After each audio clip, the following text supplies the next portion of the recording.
Hello my dear students, Commerce Point से मैं Dharmendra sir आप सभी लोगों का इकोनॉमिक्स की क्लास 2023-24 सेशन में स्वागत करता हूं। आप सभी लोगों के लिए यहां मैं कंप्लीट इकोनॉमिक्स का सिलेबस लेके आया हूं, जिसमें आपको कहीं भी एक्स्ट्रा पढ़ने की जरूरत नहीं है, किसी एक्स्ट्रा बुक की जरूरत नहीं है। आपको एक एक चीज मेरे इन सारे लेक्चर्स में मिलेगी। जिन स्टूडेंट्स ने मेरा फर्स्ट वीडियो नहीं देखा है, जहां मैंने आप लोगों को बताया था कि बेटा इकोनॉमिक्स का 2023-24 के लिए सिलेबस क्या है, दूसरी चीज एग्जाम पैटर्न क्या है, कितने मार्क्स के कितने क्वेश्चंस आते हैं, किस किस टाइप के क्वेश्चन आते हैं, ये आपकी एग्जाम स्ट्रेटजी पहले से ही बना लें, अपना गोल पहले से ही सेट कर लें कि सर मुझे तो इतने परसेंटेज लाने हैं। क्या आ सकते हैं? क्या आ सकते हैं? इसको तो भूल जाओ। आ सकते हैं, सिर्फ उतना ध्यान रखो, आएंगे ही। क्लियर बेटा? चलो, इकोनॉमिक्स के पार्ट 1 मैक्रो इकोनॉमिक्स में मैं लेके आया हूं आपके लिए यूनिट फर्स्ट नेशनल इनकम का फर्स्ट वीडियो। नेशनल इनकम में जैसा आपको दिख रहा है बेटा 10 मार्क्स की नेशनल इनकम है, सबसे इंपॉर्टेंट है। इसमें भी दो पार्ट हैं आपके, थ्योरेटिकली और न्यूमेरिकली। सबसे पहले मैं नेशनल इनकम का न्यूमेरिकल पार्ट आपको करवाऊंगा, आफ्टर दैट मैं आपको थ्योरी कंप्लीट करवाऊंगा। न्यूमेरिकल पार्ट में आपके सामने यहां पर क्या क्या दिखाई दे रहा है, उन टॉपिक्स को बेटा आप एक बार रीड करें। क्या क्या दिखाई दे रहा है बेटा? जीडीपी डिफ्लेटर एक टॉपिक जो एग्जाम में 2 या 3 मार्क्स में पूछा जा सकता है। एग्रीगेट्स ऑफ नेशनल इनकम इस साल 2022-23 में एग्रीगेट का 3 मार्क्स का क्वेश्चन आया है। ऐसा नहीं है कि अब नहीं आएगा, बिल्कुल रिपीट आ सकता है।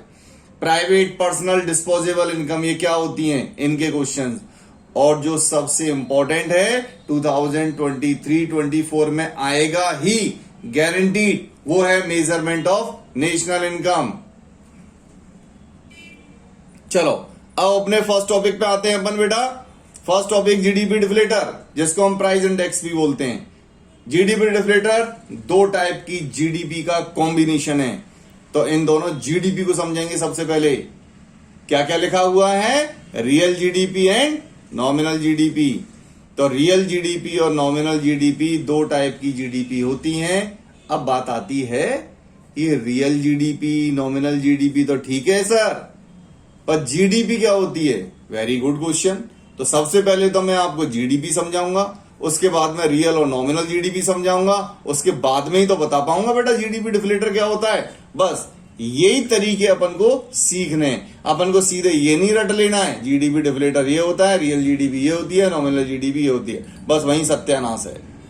12th सीबीएसई का इकोनॉमिक्स का पेपर इस तरीके से क्रैक नहीं होगा, वहां आप 100 में से 100 मार्क्स नहीं ला पाएंगे। जैसे बता रहा हूं वैसे पढ़ना बस।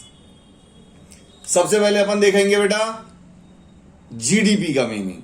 सबसे पहले आप जीडीपी का मीनिंग देखो, क्या होती है जीडीपी बेटा? एक साल के अंदर हमारी कंट्री में, हमारी डोमेस्टिक टेरिटरी में कौन कौन से गुड्स और सर्विसेज प्रोड्यूस किए गए हैं, उनकी मार्केट वैल्यू। मतलब जैसे कुरकुरे मार्केट में 10 रुपए का पैकेट सेल हुआ, भाई कुरकुरे की मार्केट प्राइस क्या है? 10 रुपीज। एक कुरकुरे की प्राइस 10 रुपए। एक मोबाइल की मार्केट प्राइस 20,000 रुपए। क्या क्या चीजें हमारी कंट्री में बनी, बस उन्हीं की बात अपन करते हैं। मीनिंग को अच्छे से पढ़ना। It is the market value of final goods and services. तो यहां पर एक चीज आपको क्या दिखाई दी बेटा? मार्केट वैल्यू की बात कर रहे हैं। सबसे पहले ये ध्यान रखना, सबसे पहले मैं बात कर रहा हूं मार्केट वैल्यू की। किसकी? Final goods and services.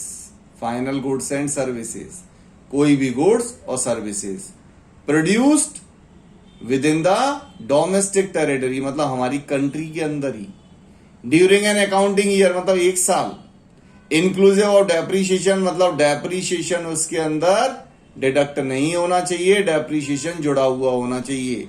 क्योंकि अपन ग्रॉस डोमेस्टिक प्रोडक्ट की बात कर रहे हैं। क्लियर बेटा?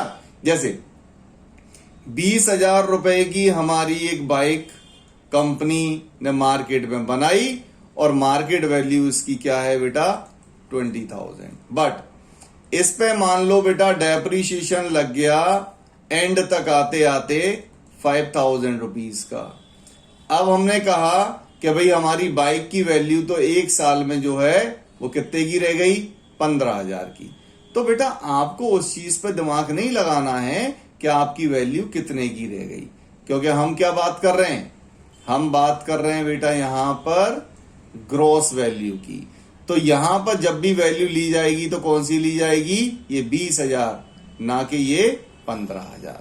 तो बस यही चीजें प्रैक्टिकली अपन को जो है वो ध्यान रखनी है। जैसे एक अगर चीज अपन डेप्रीशिएशन को भी भूल जाएंगे तो अभी डेफिनेशन इनकम्प्लीट हो जाएगी बेटा। क्लियर? चलो, कोई डाउट किसी को हो तो आप मुझसे पूछ सकते हैं कमेंट में। जीडीपी मतलब एक साल के अंदर हमारी कंट्री में, हमारी डोमेस्टिक टेरिटरी में जो चीजें प्रोड्यूस की गई हैं, बनाई गई हैं, उनकी मार्केट वैल्यू, बस वो इंडिया में ही बनी हो और इंडिया के अंदर ही वो सेल हुई हो, क्योंकि अपन बात यहां की कर रहे हैं। चलो सेल तो ये है कि हमने यहां से बाहर भी कर दी, लेकिन मेन प्रोडक्शन उनका यहां हुआ हो। क्लियर? और दूसरी चीज डेप्रीशिएशन डिडक्ट नहीं हुआ हो, डेप्रीशिएशन उसके अंदर जुड़ा हुआ हो। ये तो हो गई जीडीपी। ठीक है भाई। अब जीडीपी दो टाइप की होती है बेटा, एक नॉमिनल जीडीपी, एक real GDP. Nominal GDP always ज्यादा होगी, रियल जीडीपी ऑलवेज कम होगी। क्यों होगी भाई? वो अपन आगे देखेंगे ना। पहले तो यही देखोगे नॉमिनल और रियल होती क्या है। नॉमिनल जीडीपी जब आप मीनिंग पढ़ेंगे तो जीडीपी का मीनिंग तो वही है बेटा, market value of all final goods and services produced with in the domestic territory. Meaning वही है। बस क्या है, हाईलाइट मैंने क्या कर रखा है यहां पर? हाईलाइट कर रखा है बेटा मैंने यहां पर करेंट मार्केट प्राइस।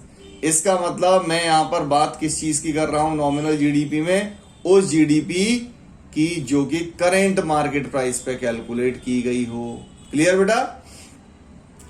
जीडीपी का अगर मैं फॉर्मूला कहूं तो भाई जीडीपी का मतलब यह है कि भाई कितनी क्वांटिटी, जैसे एक फार्मर ने 200 क्विंटल गेहूं का प्रोडक्शन किया है और गेहूं की प्राइस जो है वो 20 रुपीज पर केजी है, तो 200 क्विंटल, ठीक, में कितने केजी होते हैं वो केजी कन्वर्ट करो और 20 रुपीज पर केजी से उसका मल्टीप्लाई करो। इसका मतलब मार्केट में हमारे वीट का प्रोडक्शन इतना हुआ है जिसकी मार्केट वैल्यू इतनी है, वो हमारी क्या हो गई बेटा? जीडीपी हो गई। तो करेंट प्राइस और बेस प्राइस, दो प्राइस की बात करते हैं। तो नॉमिनल जीडीपी में बेटा अपन करेंट प्राइस की बात करते हैं, ध्यान रखना। Quantity multiply by current price of product. Next real GDP, वास्तव में एक्चुअल में जो जीडीपी होती है। तो रियल जीडीपी में क्या डिफरेंस होता है? रियल जीडीपी में सब कुछ वही है, क्योंकि जीडीपी का मीनिंग वही है, बट हम उसको बेस प्राइस, कांस्टेंट प्राइस, या फिर अगर 2 साल दिए हुए हैं अपन को तो प्रीवियस उस प्राइस को लेके चलना है। जैसे मैंने सेट कर लिया कि 2015 मेरे लिए बेस ईयर है। 2015 से ही मैं 17, 18, 19, 20, 21, 22 को कंपेयर कर रहा हूं। इसका मतलब 2015 की प्राइस को लेके ही मैं देखूंगा कि आज के टाइम पे प्राइस क्या है। तो आज के टाइम की प्राइस को लूंगा तो नॉमिनल जीडीपी है, लेकिन मैं पिछली ही प्राइस को अगर आज भी लूंगा तो वो रियल जीडीपी है। क्यों? क्योंकि भाई प्राइस हमारी वही है, महंगाई नहीं बढ़ी। आप प्रोडक्शन बढ़ाओ ना, आप प्राइस क्यों बढ़ाते हो? आप प्रोडक्शन बढ़ाओ। जहां पर प्रोडक्शन बढ़ता है, प्राइस नहीं बढ़ती, उन कंट्री की जीडीपी अच्छी होती है। प्राइस बढ़ने से तो महंगाई बढ़ती है, जीडीपी थोड़ी बढ़ती है। ठीक है बेटा? तो यहां फॉर्मूला क्या हुआ? Quantity multiply by price of base year. Next nominal और रियल जीडीपी की बात की अभी मैंने, उनका एग्जांपल समझ लो, रियलिटी समझ में आ जाएगी। जैसे जब भी आप न्यूज देखोगे, ठीक है, आप न्यूज पेपर पढ़ोगे तो एक्चुअली में आपके सामने एक चीज समझ में आ जाएगी कि ये जीडीपी की बात जब हमारी गवर्नमेंट करती है तो एक्चुअल में उस जीडीपी में वो रियल जीडीपी की बात करते हैं या नॉमिनल जीडीपी की। देखो आपके सामने एक एग्जांपल दिया हुआ है, मैंने 2012 लिया, 2022 लिया, ठीक है बेटा। 2012 मैंने लिया, इसको मैंने बेस मान लिया कि ये हमारी कंट्री का सबसे अच्छा ईयर था, यहां पर प्रोडक्शन अच्छा हुआ, प्राइजेस भी ठीक थी। 2022 में पहुंचे, प्राइजेस की पोजीशन क्या हो गई और क्वांटिटीज की पोजीशन क्या है, प्रोडक्शन की पोजीशन क्या है, आउटपुट हमें कितना मिला, उनकी बात करें। तो आपके सामने एक टेबल मैंने दी है। एग्जाम में ऐसी एनालिसिस आती हैं जो केस बेस्ड क्वेश्चन होते हैं या वैल्यू बेस्ड क्वेश्चन होते हैं, एनालिसिस बेस्ड क्वेश्चन होते हैं, वो ऐसे ही होते हैं। देखो जीडीपी मतलब कोई भी गुड्स और सर्विसेज, मैंने यहां कुछ गुड्स ले लिए हैं, जैसे वीट केजी में, मिल्क लीटर में, क्लॉथ मीटर में। अब ये अलग अलग चीजें होती हैं, तो बेटा इनको सबको अपन टोटल तो कर नहीं सकते, क्योंकि केजी, लीटर, मीटर ये सब अलग अलग यूनिट्स हैं। इसीलिए जब भी जीडीपी कैलकुलेट की जाती है तो प्राइस, इसीलिए हम कहते हैं उसकी मॉनेटरी वैल्यू, मतलब मार्केट प्राइस। तो इन सबको जब अपन प्राइस से मल्टीप्लाई कर देंगे तो ये सब एक ही यूनिट हो जाएंगी। जैसे 5 केजी वीट का प्रोडक्शन हुआ और 1 केजी वीट 20 रुपीज का, इसका मतलब 100। अब वीट को हम ऐसे देख रहे हैं कि 100 रुपए का वीट प्रोड्यूस किया गया, हम ये नहीं देख रहे हैं कि कितना है। अब मिल्क 10 लीटर मिल्क का प्रोडक्शन हुआ, 30 रुपए लीटर मिल्क है, इसका मतलब 300 रुपए। अब देखो 100 और 300 को अगर मैं देखूंगा तो एक यूनिट बन गई ना बेटा। इसीलिए प्राइस मेन मेजरमेंट टूल होता है जिससे अपन जीडीपी कैलकुलेट करते हैं। क्लॉथ 5 इंटू 10 50 हो गया, 5 मोबाइल का प्रोडक्शन हुआ, 6,000 रुपए का एक मोबाइल था, 30,000 के मोबाइल हो गए, अदर कई चीजें है ना, आप कुछ भी ले सकते हैं बेटा, एग्जाम्पल है, अपन को तो समझना है। तो टोटल 30,950, 30,950 की हमारी रियल जीडीपी हुई। ठीक है भाई, 2022 में क्या हुआ, ये मेरा करंट ईयर है ना। अब मैं बात कर रहा हूं वीट 5 केजी प्रोडक्शन हुआ 30 रुपए का, मिल्क 10 लीटर 60 रुपए का हो गया, क्लॉथ 5 मीटर 20 रुपए का, मोबाइल 5 मोबाइल, एक मोबाइल 9,000 का, अदर 10 यूनिट है, एक यूनिट 80 रुपए की। मल्टीप्लाई कर दिया, ये आ गया, तो 46,000, यहां पर 650 जो दिया हुआ है वो हमारी नॉमिनल जीडीपी आ गई। तो आप बस एक चीज मेरे को देख के ये बताओ कि अगर मैं वहां से रियल जीडीपी और नॉमिनल जीडीपी हटा दूं बेटा, तो मुझे क्या दिख रहा है कि मेरी 2012 में जीडीपी 30,950 थी, मतलब हमारी कंट्री की इनकम 30,950, और यहां हो गई 46,650, मतलब जीडीपी बढ़ी है। तो देखने में तो जीडीपी यहां पर बढ़ी हुई दिख रही है, लेकिन जीडीपी एक्चुअल में बढ़ी ही नहीं है वेलफेयर पॉइंट ऑफ व्यू से। यहां क्या दिख रहा है, आप देखो, अगर क्वांटिटी देखो तो सबकी सेम है 2012 से 2022 में। क्वांटिटी देखो, वीट, मिल्क, क्लॉथ, मोबाइल, सबकी। प्राइजेस बढ़ गई, इसका मतलब प्रोडक्शन बढ़ा नहीं है, प्राइजेस बढ़ी हैं, तो वेलफेयर बढ़ा है क्या कहीं? नहीं ना, इकोनॉमी में वेलफेयर का डेवलपमेंट हुआ ही नहीं है। तो वेलफेयर के पॉइंट ऑफ व्यू से तो वेट है नेगेटिव एक्सटर्नलिटीज है, नेगेटिव है। लेकिन अगर आप वैसे देखें, महंगाई के पॉइंट ऑफ व्यू से देखें, गवर्नमेंट अपने फंड के पॉइंट ऑफ व्यू से देखें तो फंड बढ़ा है, इसलिए गवर्नमेंट नॉमिनल जीडीपी को दिखाती है, लेकिन एक्चुअल में अच्छा क्या होता है, रियल जीडीपी। आपकी रियल जीडीपी अगर ज्यादा है, इसका मतलब हमारी कंट्री का एक्चुअल में डेवलपमेंट हुआ है, जो वेलफेयर पॉइंट ऑफ व्यू से बेनिफिशियल है। क्लियर बेटा? देखो, रियल जीडीपी जैसा मैंने पहले दिखाया कि कम होती है, नॉमिनल जीडीपी हमेशा ज्यादा होती है। क्यों? क्योंकि बेटा वो हाई होगी, क्योंकि इन्फ्लेशन पे बेस्ड होती है ना, प्राइजेस तो बढ़ी है ना। अगर मैं इन प्राइजेस को 2012 की प्राइस ही रख दूं तो रियल जीडीपी नॉमिनल जीडीपी में कोई अंतर ही नहीं होगा।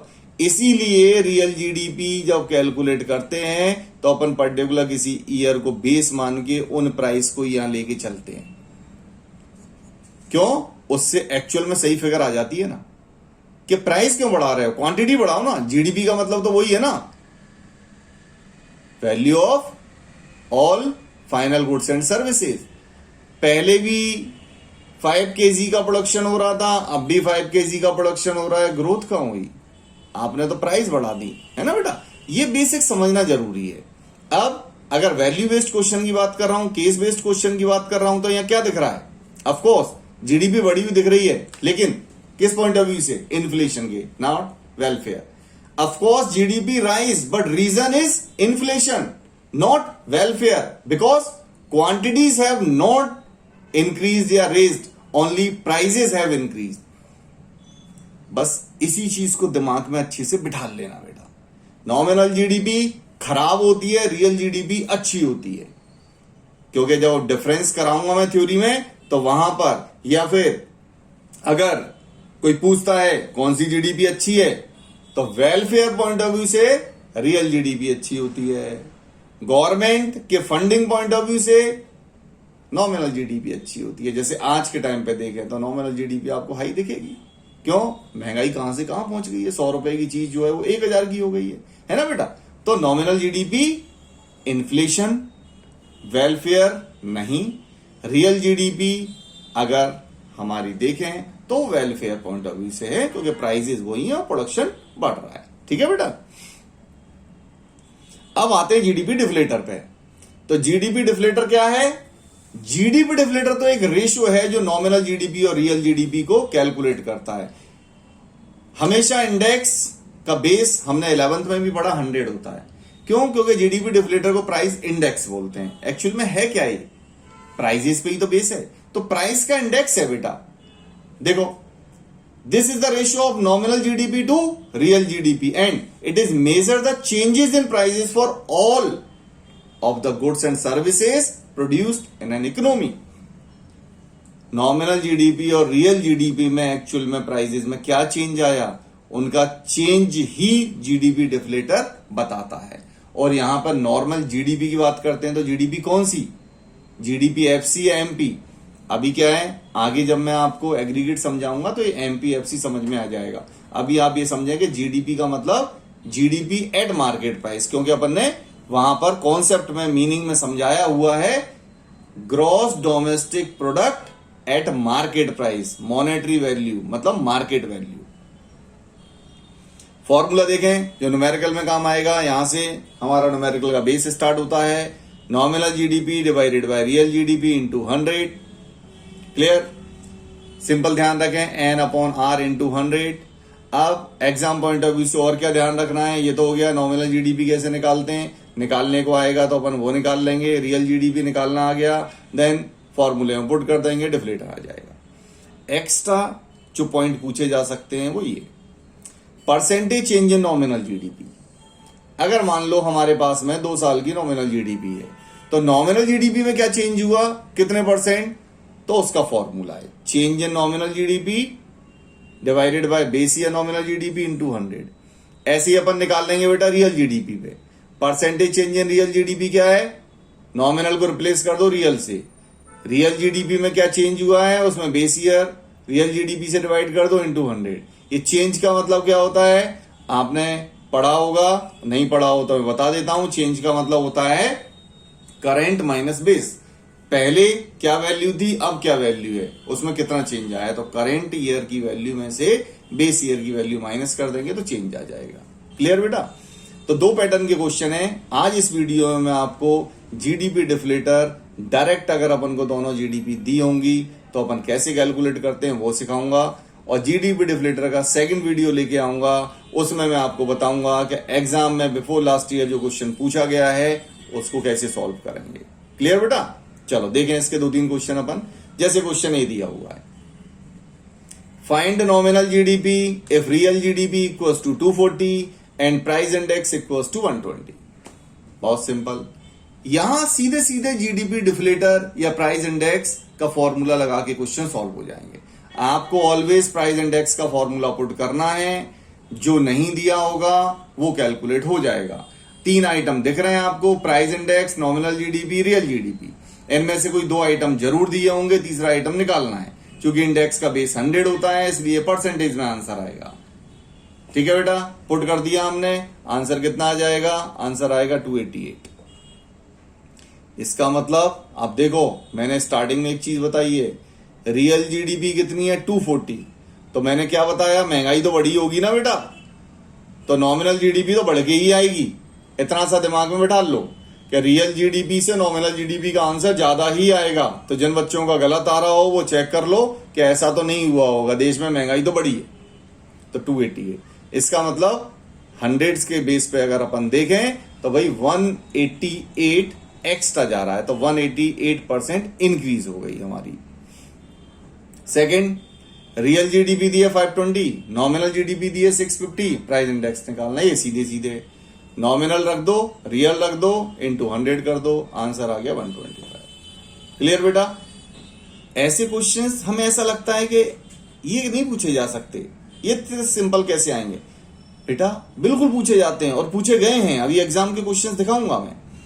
एक्चुअली में जिनको जीडीपी डिफ्लेटर ही कैलकुलेट करना नहीं आता, या इसमें थोड़ी सी मैं कॉम्प्लिकेशंस दे दूं, जहां ये नॉमिनल और रियल जीडीपी ना दूं, मैं डेटा दे दूं और वहां हमें जीडीपी निकाल के फिर डिफ्लेटर कैलकुलेट करना हो, तो बेटा अच्छे खासे लेवल का है। बट वो क्वेश्चन बेटा फिर 3 मार्क्स का बन जाएगा। सीधे सीधे क्वेश्चन 2 मार्क्स का पूछा जाता है, और या फिर आपका ये 1 मार्क्स में एमसीक्यू में पूछा जाएगा। क्लियर? थर्ड क्वेश्चन देखो, सीबीएसई 2015 का किसी ना किसी सेट का है। जीडीपी में आपको रियल जीडीपी 200 दी है, प्राइस इंडेक्स 110 दिया है, नॉमिनल पूछी है। अब देखो रियल 200 है तो नॉमिनल ज्यादा ही आएगी ना।